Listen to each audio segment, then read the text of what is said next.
Gusto kong ipakilala sa inyo ang biyanang kong babae. Isa siya sa pinakamabait na taong nakilala ko. Itong event na to ay ito yung buntis ako kay Nia. Ito yung baby shower ko.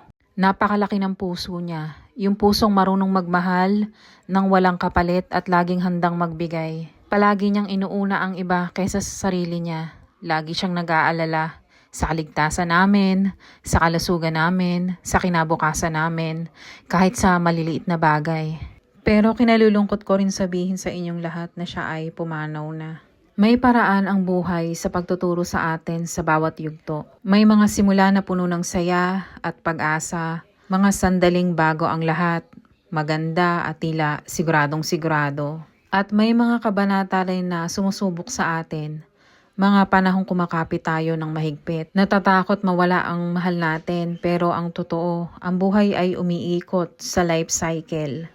Para tunay tayong mabuhay, kailangan nating matuto, hindi lang magmahal, kundi matutong magpaubaya. Magpaubaya sa nakaraan, magpaubaya sa mga sana, magpaubaya sa kagustuhang kontrolin ang darating. Dahil ang paglago ay hindi nangyayari sa komportableng lugar. Nangyayari ito sa pagbabago, sa kawalan ng kasiguraduhan, sa tahimik na pagtitiwala sa bawat lakas. May mga kasamang bagong simula sa saya at sa sakit, sa linaw at sa kalituhan, sa pagbati at sa pamamaalam. Narito tayo para maramdaman ang lahat, para magmahal ng buong tapang. At kahit hindi malinaw ang hinaharap, piliin pa rin nating mahalin ang buhay. Dahil sa bawat yugto, bawat pagkawala, bawat aral ay hinuhubog ka kung sino ka dapat maging. Ito ang life cycle ng buhay.